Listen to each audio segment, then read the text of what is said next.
Strategic Hotbox with Dr. Brandi Love Stankovic. Discussing leadership, business, and how to take control of your life and achieve greatness.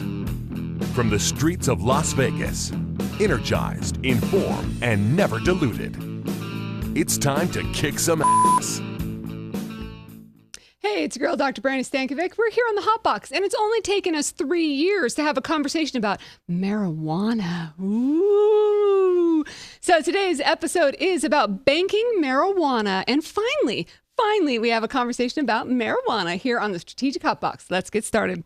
We are going to bring in a very special guest named Katrina Skinner, who's going to talk to us a little bit about safe harbor and banking marijuana.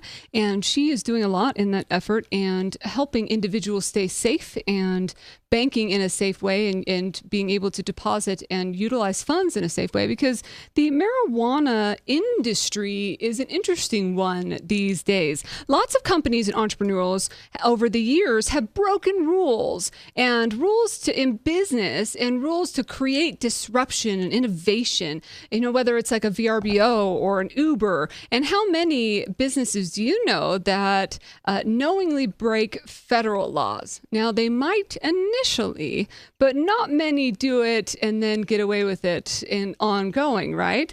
But there's certainly, when it comes to marijuana, that all of these businesses that are doing that are essentially breaking some federal laws, because that there is some ancient or some legacy laws, I should say, in place when it comes to marijuana legislation. And there's certainly a stigma associated with it as well. Hence anything Cheech and Chong. Whenever I think about, yes, Cheech and Chong, I think about my dad's old records. Maybe, should I not have said dad's old records? Anyway, he would be totally cool with it. Dad's old records of Cheech and Chong, and that one episode of Officer Stadenko. Do you guys remember that? Amichibacon, now kids. And anyway, so cannabis in general, the cannabis industry is one of the fastest growing industries in the world. And the government, of course, is less fast. And let's just say that 33 states and Guam and Puerto Rico have all legalized use and selling and distribution of marijuana. Now, federally, of course, it's still illegal.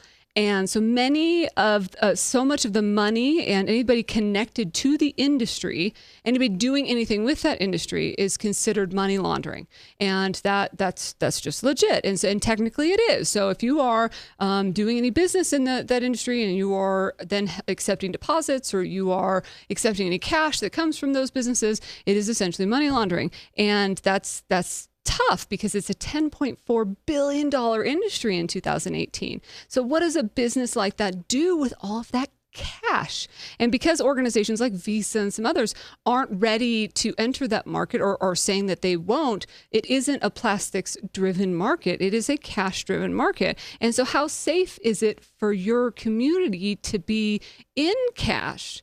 What does that even mean? And no matter what your stance is, so even if you support legal marijuana or not, do you recognize that all those dispensaries are dealing 100% in cash? That's almost as bad as the dude with the backpack, because you know that location has that much cash. And so do criminals, right? And so luckily there are companies out there willing to take the risk to make it safer for communities and business owners to work within this cannabis industry.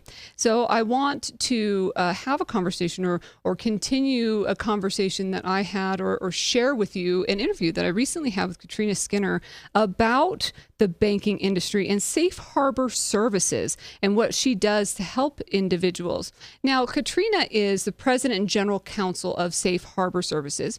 She provides, and their organization provides, turnkey solutions for financial institutions that want to enter the cannabis banking area. And so if you are in that, or thinking about that, or know somebody wants to, this is a good organization to reach out to. Safe Harbor has withstood 12 federal and state regulatory exams and banks approximately $200 million per month in cannabis related banking. She's got a bachelor's in history, minor in Spanish from Metropolitan State University. She's got her Juris Doctor from the University of Denver and Sturm College of Law. She's fantastic, and she was just great to listen to in the stories that she has, but it was also kind of fun to dig in with her and try to get her to tell me all the goodness that it is in this industry. But it was also fascinating how much I could learn from somebody like Katrina of what's going on in this fastest growing market. So let's head out to that interview I recently had. Thank you so much for being here. I'm so glad that we get to spend some time together. Thank you for having me. And what a relevant topic this is. I feel like this topic is creeping up everywhere because more and more states are looking at this from a regulatory standpoint, but it's also from a consumer behavior. It's less, that stigma is shifting somewhat in regards to, is it recreational? Is it socially accepted? Is it neither? Is it, where it is? So tell us a little bit about your journey and how you ended up to where you are today. It's been a long, strange journey, but it's been, awesome. I've learned a ton of stuff along the way. So I never thought that I would actually be working with marijuana. I liked marijuana when I first tried it when I was much younger, but I never thought, it would become relevant later on. Mm-hmm. But maybe because I wasn't opposed to it is one of the reasons I was willing to step into this area. Mm-hmm. And it has been challenged because as long as it remains illegal federally, it has implications with everything you do, including the businesses. And it's one of the most frustrating aspects of being in this business, but also one of the most interesting because it's so full of change. Yeah, so that changes all the time because of those regulatory components of it. And that's interesting that you say from a federal, because federal always trumps what's happening on the state level, right? If the federal government chooses to do so, yes. Yes.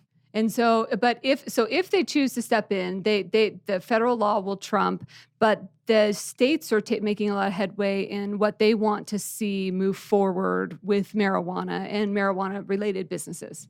Sure. So right now with the federal government, I don't think they're deaf to it. It just is another complicated problem for them to have to address, and you'd need partisan support to do so. And we're seeing some of that right now with like the Safe Banking Act and the States Act and whatnot. But the states are taking the lead, and the public has never been in more favor of legalizing marijuana. I think the last poll I saw, it was about 68% of Americans nationwide support the legalization of marijuana.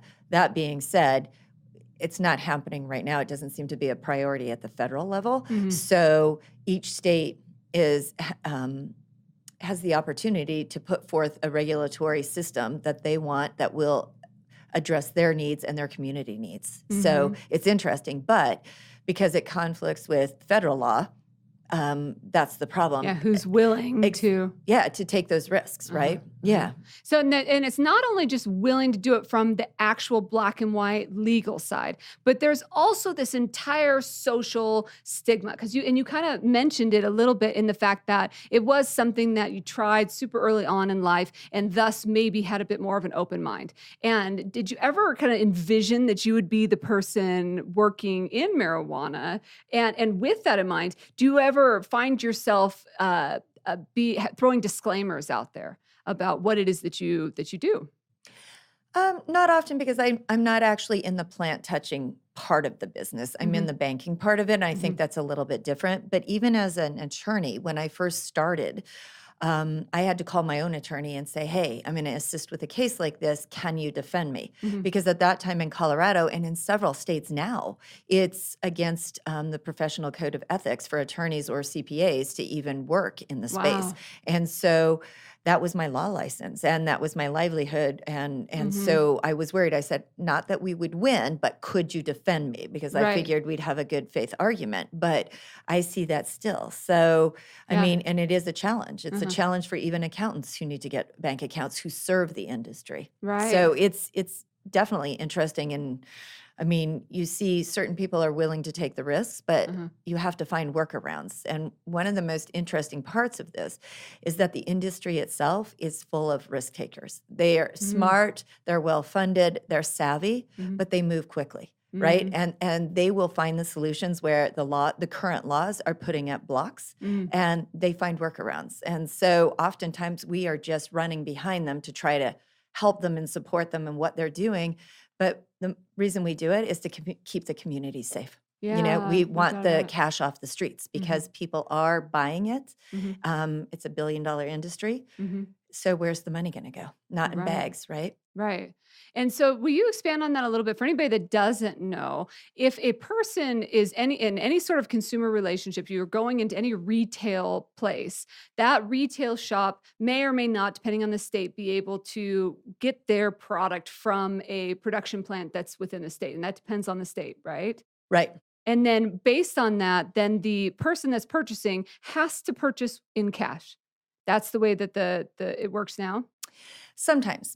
For the most part, yes, it is cash driven for a couple of reasons. One is that stigma that Mhm. nobody wants people going through their records Mm. to see what they're spending their money on, right? So that's part of it. The other part is because it remains illegal federally, MasterCard and Visa and the credit card companies are not in the space, and they're not going to be, from what they've told us, they will not be in it until the laws change.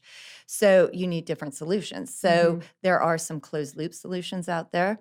There are solutions that run on the ACH rails, so people can buy it PIN debit cards, that Uh, sort of thing, but nothing that's signature based. So they have some solutions out there. They're just not as easy. So like you said, if you go into a regular, say 7-Eleven and you buy gas and you buy food and you give them your credit card, easy breezy. You uh-huh. go into a dispensary, you either have to go to the ATM or you'll be upcharged to use a PIN debit product, that sort of thing. So it makes it much more complicated.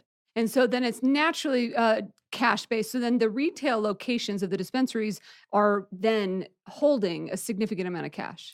If they don't have a bank account. And therein lies the problem because I Even if they do have a bank account, though, receiving. right. So it probably depends on the policies at the Mhm. dispensaries or whatnot. But through the Safe Harbor program, the one that we implement, we require cash to be picked up by cash couriers or armored carriers. So you don't have Nice. cash in the branches Yeah. and you don't have cash on site. Yeah. So they have regular pickups, and that's the way we try to ensure safety. Yeah, because Mhm. that's one of the biggest things I think that once that perspective is there from a criminal standpoint, from those that are coming in, I mean that is it becomes a target almost for. Oh, absolutely.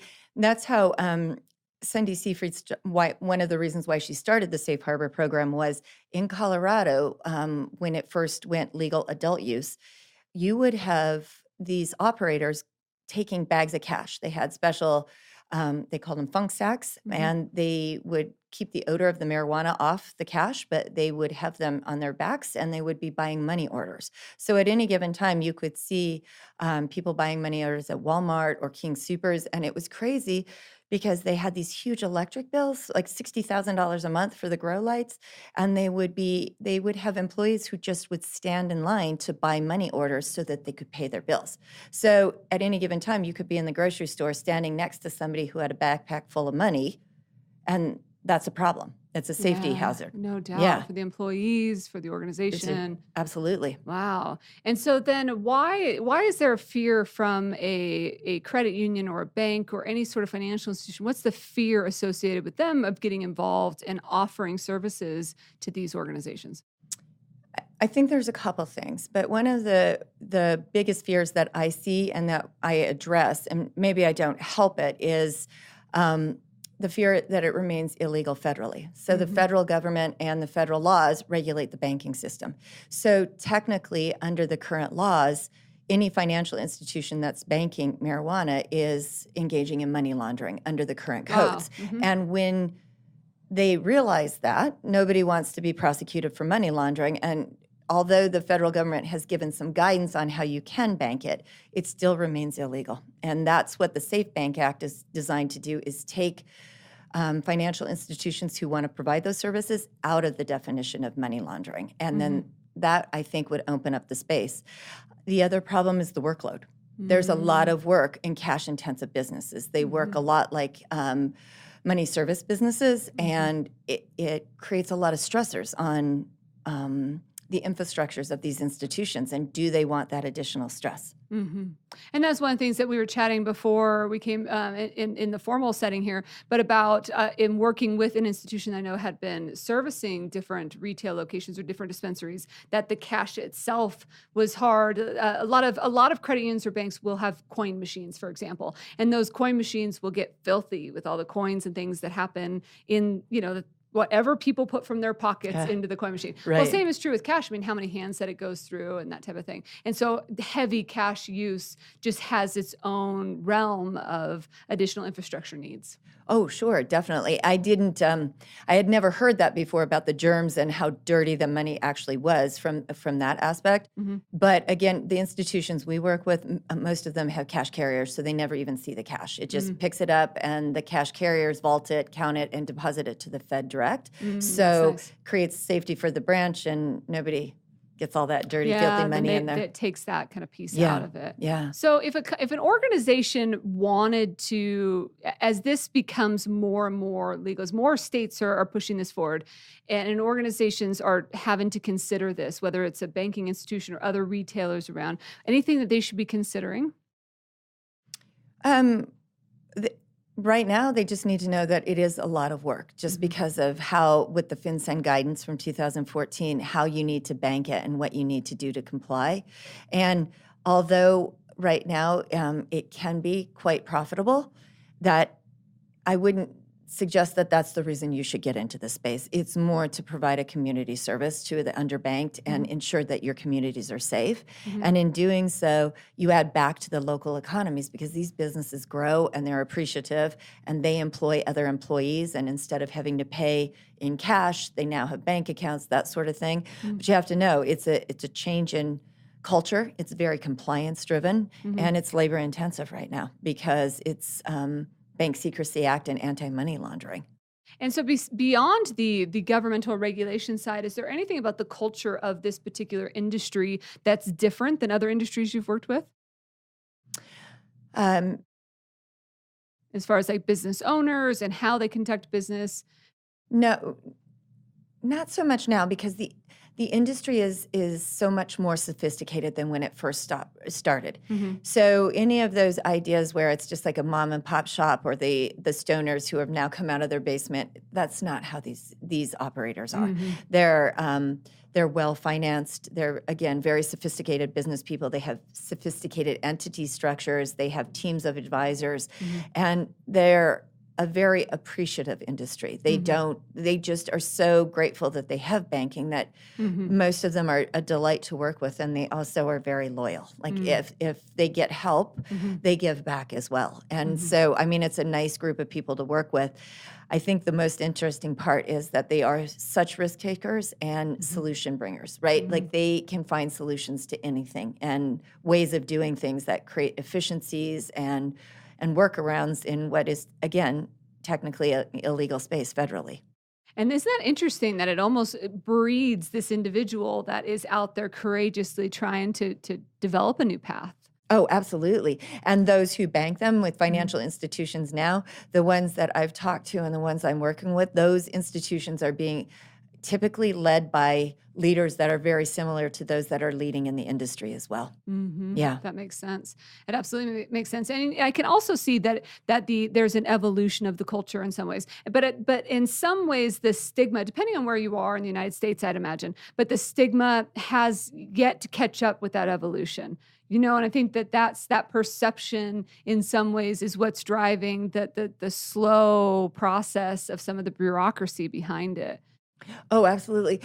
But I think it's changing because my mother, she's 81. She clips newspaper articles and sends them to me about where it's changing and how she thinks little kids who have seizures should have the right to CBD and to those type of treatments. And I know that when my mother's following the story, like you said, that has to be a good sign. Tide is starting to turn. And I can tell you, with one of the institutions I worked with in Florida, actually one of their board of directors, the members of their board of directors, he was anti-marijuana, and we had this discussion one night. But I don't know if you know this or not, but Florida is a stand your ground type state. And so he and I were talking, and I said, and he was telling me why I didn't like marijuana, and I said, so I just want to understand this. You would trust your neighbor with a gun, but you wouldn't trust your neighbor with a joint. Like, that makes no sense to me. And he thought about it and he said, you're right.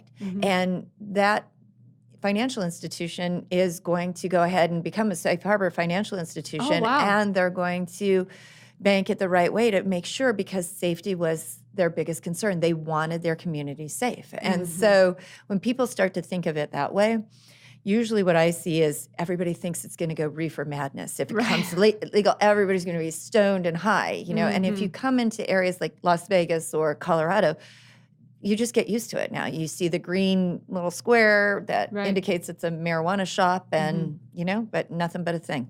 Yeah, absolutely. And so you've talked a lot about the fact that there are there is some federal kind of oversight that could happen. Has that ever come across your plate? Have you ever been, you know, has anybody ever come after you personally or your organization personally? No, but one of the very first cases that I started with, it was very complicated. And this was really interesting. You'll see how banking has started to actually help law enforcement. When I started in this, I was brought in on a case when I was in private practice where my client was indicted for several felony counts on criminal charges for violations related to marijuana. And I was brought in to help with some asset protection, and there were investors, and it turned into a bunch of criminal and civil lawsuits. And at one point in this case, we were just about to settle with an investor when we got word that the feds had come in and seized the money and the cultivation center, because at the time, this was back in 2013, they had a secret account at Wells Fargo, and they were taking the money and distributing it to out-of-state investors. And so when the feds came in, they grabbed the money in Michigan, they grabbed the money in Arizona, and they grabbed the money in Colorado, as well as the cultivation center. And that was my first experience with seizure, and it's very real. They have the right to do it. And so that made a huge difference in the case, but it also made me realize, you know, what could actually happen with this. And that's one of the other hesitancies financial institutions have, because under those money laundering rules, they can come in and seize the assets under those codes. So everybody's worried. But fast forward to today, last year we had at Partner, Colorado, we had a case that was seized, or an account that was seized as part of another criminal proceeding, but they only froze that account. They didn't do all of the marijuana accounts, and that let us breathe a little bit easier. And what we've seen as a result of banking, in the case that I was the lawyer in, or one of the lawyers in, they had a very hard time prosecuting our clients because there were no records, right? No bank accounts, hard to put all kinds of money order receipts together and prove your case. Now, we've had an increase in subpoenas from the IRS, subpoenas from law enforcement, and search warrants, because they can look at the bank records now. So before, where law enforcement wasn't our friend, we now work closely with them to ensure that we're aligned on law enforcement objectives. And that's been another really great outcome to banking cannabis. And that's one of the pieces too, because if there's no bank account, then there's no tracking mechanism in general. So from an IRS perspective, some of the pieces that you're talking about, that almost allows the government to keep an eye on things a little better. That's exactly it. And local revenue departments, I mean, the state wants their share of the revenue that's being generated from these sales. How can you tell? If they go to pay in cash, or Colorado used to not accept cash. So how do you pay your taxes if you can't? You stand in line and buy the money orders. Again, I know California was having a problem with that as well. So by getting into the banking space and providing banking, these governments, everybody can go ahead and, like you said, there's a way now, a mechanism to ensure that the operators, the licensed cannabis operators, are actually paying their share of taxes as well. And that's part, I mean, we see that in ITIN numbers with individuals that were not born in the United States, or immigrants and that kind of thing. You see that with all sorts of these more emerging type industries or individuals or businesses, in that they're legitimately trying to follow the rules, trying to be legal, trying to be compliant. And the government makes it sometimes so difficult to do that it's easier to just be the dude on the corner selling weed. Right. I mean, I think that's where we're going to get, is that legalization. I mean, it is helping decrease the black market, and that's a great outcome to this. So and that's the other thing about legalization of marijuana. You don't have to smoke it. You don't, Right. I mean, it doesn't mandate that once it becomes legal, everybody has to do it. It just becomes a personal choice at that point. But it's happening. It has been happening for a long time. So we can either take the illicit money out of the black market and start to work with the white market and try to eliminate that, and it makes a difference. So do communities play a role in all of this? If you've built your career and you've really been working in depth with this in this industry, have communities played, people working together? How has that helped and in growth?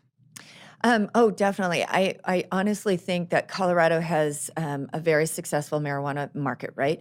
I think one of the reasons that is the case is because they had banking through Partner Colorado Credit Union. It allowed them to grow their businesses in a legitimate way, stabilize, and we saw a lot of consolidation in the market, right?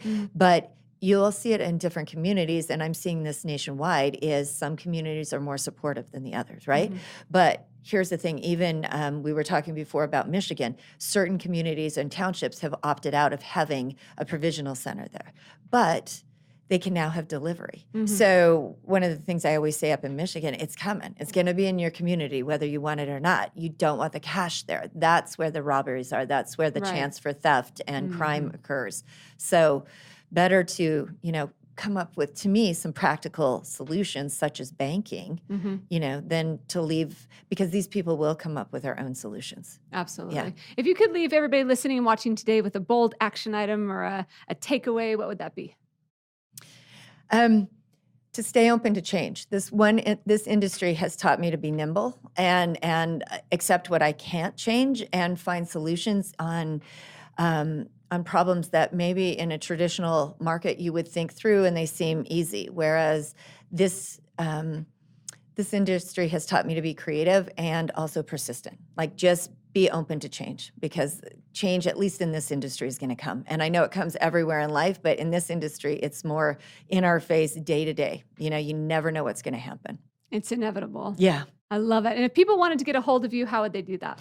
The best way would be to go to our website, and that's safeharborforbusiness.com. And there's a contact us and just send the email. We have a team of specialists who are there. And if you're a licensed cannabis related business, or if you're a financial institution who would like a turnkey solution because you want to bring solutions to your community, that's how we would do it. I love it. Thank you so Thank much you. for sharing so much information with us and everybody listening. I loved getting to know you and learning more about weed, man. Well, thank you. And if you have any other questions, you know where to find me. I love it. Thank you. Thank you. Hi, my name is Norris. I'm in Jamaica, listening to Brandi on the Hot Box. Yeah, man. No one better to take us and round us out in a banking marijuana episode than our friend from Jamaica. Yeah, man. So thank you for our shout from Jamaica and Norris. And thank you again to Katrina for sharing some of your wisdom with us. It is time for us to head out to our top 5 kick ass when it comes to banking marijuana and also going into this type of industry. First is to, as a leader, even if you are taking a stance against or for marijuana or other more businesses that have both sides, something that's a little bit more edgy or has a stigma or creates controversy, excuse me, consider breaking the rules in your leadership. How can you as a leader not always follow the path of people that came before you? That we have to be willing to break some rules and push boundaries. Number 2, excuse me, innovate in the gray area. When there is a gray area, it's because people haven't necessarily taken a stance, or the gray areas when people don't necessarily know. And so how can you enlighten them? How can you take a flashlight and show people what's happening in that gray area? How can you educate the people that are around you? How can you guide people along the way, or innovate to show people that this is what's happening? In the stories that Katrina was sharing with us, that the entrepreneurs and business owners that are within this cannabis industry, if they're told no, they'll find a way to make some of these things happen. if there's a roadblock in their way, they'll go around it. And that's one of the most innovative things that there is. It's a problem-solving, innovative technique. And that's what this is all about, and innovate in the gray area.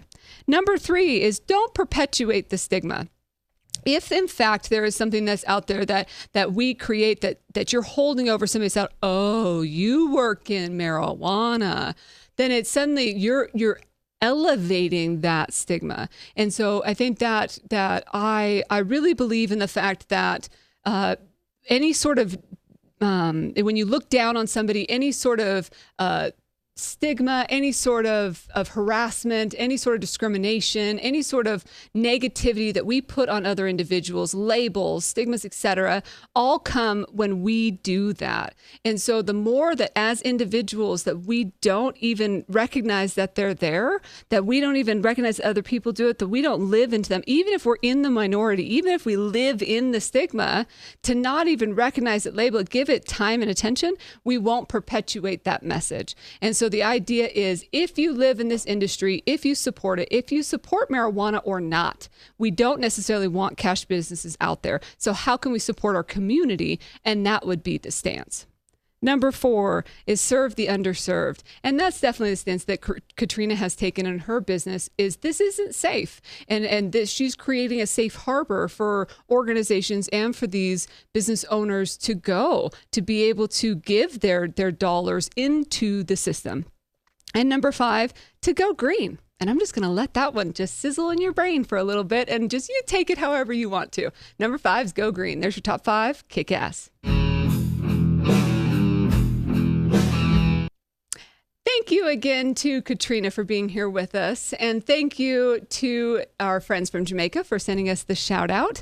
And thank you to all of you for being here and part of it. And this topic was a request from one of our listeners that reached out and said, hey, we want to have a conversation around marijuana, what's occurring in the marijuana industry and the fact that it's growing. We also want to have a conversation around the fact that it's not really ethical, and yet it is. And how do we approach it in business? Because if we do approach it objectively, how do we go around that as leaders and not necessarily take a stance from a professional perspective?